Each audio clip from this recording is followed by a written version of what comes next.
Olá, senhoras e senhores. Hoje nós vamos resolver a sua avaliação parcial, cujo tema principal aí era a parte de hidrostática, tá bom?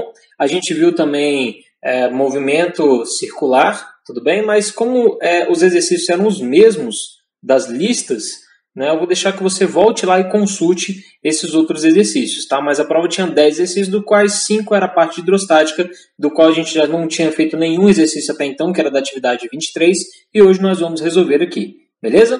Então, sem mais delongas, vamos lá, vamos começar. Primeiro fala assim, ó, uma piscina retangular tem 10 metros de comprimento e 7,5 metros de largura. A água contida nessa piscina exerce uma pressão no seu fundo de 10.000 newtons quadrados.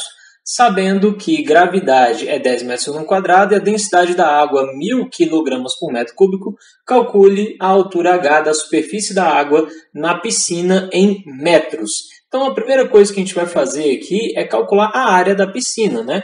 É uma conta muito fácil de se fazer. Basta a gente multiplicar aí a base vezes a largura, né? Seria. Então, a gente encontra aí, né, já que é uma piscina retangular, lado vezes lado, nós temos 75 metros quadrados. Tudo bem?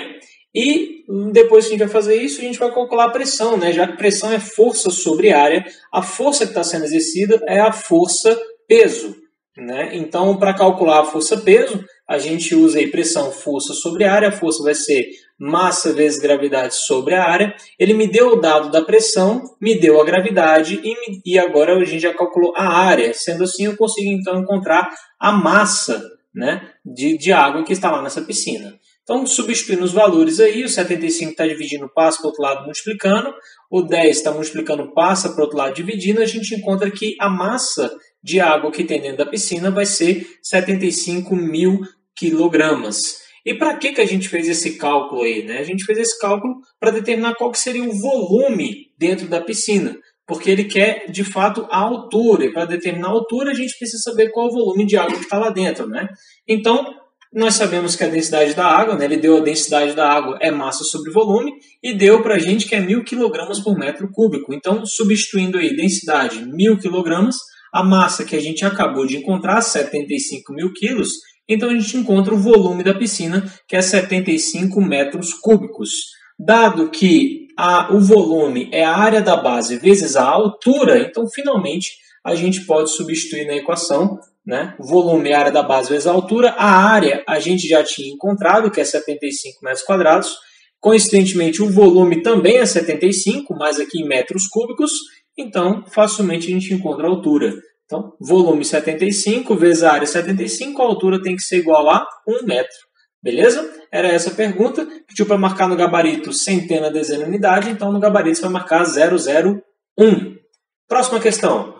Um mergulhador está submerso em uma represa. A pressão atmosférica tem intensidade de 1 vezes 10 a quinta, newtons metros quadrados. São dados gravidade 10 metros no quadrado e a densidade da água 1 grama por centímetro cúbico. Quando ele estiver a 16 metros de profundidade, qual será a pressão absoluta a qual estará submetido? Então, a gente vai usar a lei de Stevin, que prevê, né, que a pressão total vai ser a pressão atmosférica mais a pressão hidrostática, sendo que a pressão hidrostática vai ser dada pela densidade do fluido deslocado vezes a gravidade vezes a altura deste fluido. Lembrando aqui que ele deu a densidade da água fora do Sistema Internacional de Unidades, ele deu em grama por centímetro cúbico. No Sistema Internacional de Unidades a gente não usa grama, a gente usa quilograma e não usa centímetros cúbicos, e sim metros cúbicos. Então a gente pode até inclusive usar os dados do exercício anterior, em que diz aí que 1 grama por centímetro cúbico vai ser 1.000 quilogramas por metro cúbico, que foi dado no exercício anterior. Beleza? Então, fazendo esse cálculo aí da pressão atmosférica mais a pressão hidrostática, nós temos aqui, ó, pressão vai ser a pressão atmosférica mais a pressão hidrostática DGH, né? Densidade, gravidade vezes a altura. Substituindo todos os valores que nós temos, pressão atmosférica ele deu 1 vezes 10 a quinta, beleza? A densidade vai ser 1.000 kg, ou melhor, escrito aqui como 10 a terceira. Gravidade, 10 vezes a altura aí, 16 metros de profundidade. Fazendo essa continha toda aqui na matemática, vai dar 2,6 vezes 10 a quinta. Ele pediu para você marcar lá no gabarito, pediu antes de você marcar para dividir por 1.000, ou seja, dividir por 10 a terceira. Então, nós temos centena, dezena, unidade, 260, marcou no gabarito. Beleza, vamos para a próxima. Próximo dizia, uma força vertical de intensidade F atuando sobre um êmbolo menor de uma prensa hidráulica mantém elevado um peso de 400 newtons, como mostra a figura, sabendo-se que a área do êmbolo é 8 vezes maior, né? É 8 vezes a área do menor, determine o valor de F em newtons. Então, esse camarada aqui grandão, ele é 8 vezes a área 1. Né? Qual seria a área 1? Seria essa área aqui em que está sendo aplicada essa força F. E aí a gente usa Pascal, né? Pascal diz que a pressão tem que ser igual em todos os lados, ou seja, a pressão aqui tem que ser igual à pressão aqui. E pressão é força sobre área, então força sobre área em 1 tem que ser igual a força sobre área em 2.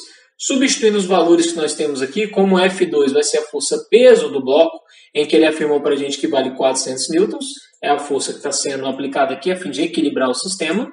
A área dele a gente substitui 8A e no A1 deixa o A1 mesmo, né? A fim de encontrar qual vai ser essa força F.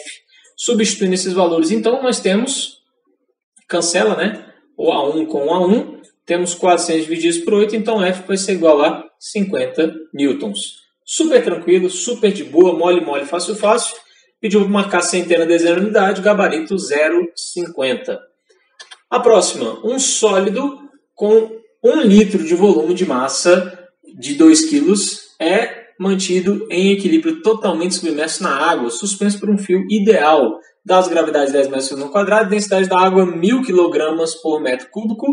Pode decorar esse número já. Calcule a tração no fio. Então, o que a gente tem? A gente tem que a tração, né? Tem um fio puxando ali. Esse camarada está imerso no líquido, ou seja, existe uma força de empuxo sobre ele e se equilibra com uma força peso. Ele diz que está em equilíbrio. Então, quando eu faço o cálculo, né, que a soma da força resultante, tem que ser igual a zero, já que ele está em equilíbrio. Significa que todo mundo que puxa para cima tem que ser igual a todo mundo que puxa para baixo. Quem puxa para cima é a tração e o empuxo, então a tração mais o empuxo tem que ser igual à força peso, a fim de que esse objeto não se mova, né? Ou seja, permaneça em equilíbrio, força resultante igual a zero. Então, para determinar a tração, a gente pode determinar aí qual vai ser o peso e qual vai ser o empuxo. O peso é fácil, né? Nós temos a massa e a gravidade, e aí a força peso é calculado massa vezes gravidade, então é 20, né? Massa 2 kg, gravidade 10, nós temos aí que o peso vale 20. Para calcular o empuxo, nós usamos o princípio de Arquimedes. Novamente, densidade do fluido deslocado vezes o volume do fluido deslocado vezes a gravidade. Substituindo todos os valores que nós temos aí, a densidade da água ele deu 1000 kg metro cúbico, mas você já pode decorar também. E aqui ele deu o volume fora do Sistema Internacional de Unidades, ele deu em 1 litro. E litro é o mesmo que decímetro cúbico. A gente não trabalha com decímetro cúbico, e sim com metro cúbico. Então tem que fazer a conversão de decímetro cúbico para metro cúbico, basta a gente dividir por 1000 ou, tá aqui, ó, multiplicou por 10 a menos 3, para deixar bonitinho em notação científica. Beleza? Então, 1 litro equivale a 10 a menos 3 metros cúbicos. Então, substituiu aqui o valor, beleza, do volume, vezes a gravidade, que vale 10. Fazendo essa continha toda aqui, é 0 para dedéu, vai 0 para lá, 0 para cá, nós temos que o empuxo é de 10 newtons. Aí ficou fácil. Se eu tenho um empuxo e tenho peso, eu consigo encontrar a tração, basta substituir aqui. O empuxo, então, vale 10, beleza? O peso vale 20, esse 10 está somando, passa para o outro lado subtraindo, então 20 menos 10 dá 10, está aqui a minha tração vale 10. Que é meio óbvio, né? Tem 20 puxando para baixo, o empuxo aqui vai valer 10, então a tração também tem que valer 10. Tranquilo? Gente, super de boa esse exercício, né? Eu achei super de boa. No gabarito ele pediu para marcar centena, dezena, unidade, então 0,10. E, se eu não me engano, o último exercício diz assim, ó, de uma plataforma com um guindaste faz-se descer lentamente e com velocidade constante um bloco cilíndrico de concreto para dentro da água. Na figura 1 está representado o bloco ainda fora da água em um instante T1 e na figura 2 o mesmo bloco em um instante T2 posterior quando já dentro da água. Assinale a alternativa cujo gráfico melhor representa a tensão do cabo do guindaste em função do tempo. Então a gente está olhando aqui para a tração no fio. Olha só, ele deu alguns dados interessantes para a gente. Se esse bloco estivesse despencando em queda livre, né, nós teríamos um problema, porque a tração seria igual a zero.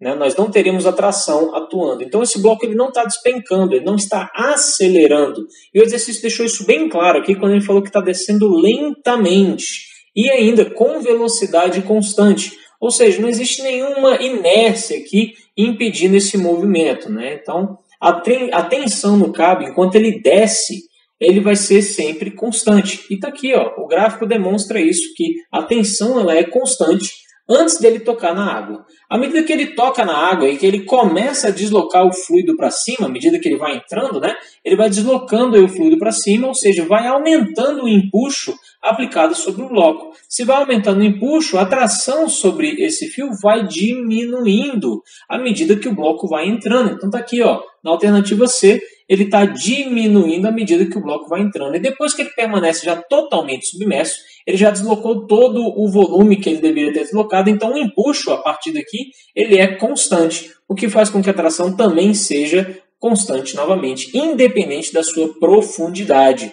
Então está aqui a tração novamente constante. A resposta é a letra C, que preenche aí corretamente a tração no fio. Beleza? Senhoras e senhores, por hoje é só. Muito obrigado por essa aula. Se prepare para a nossa live. A gente vai fazer uma revisão, vai ser top. Valeu, galera. Obrigadão. Falou!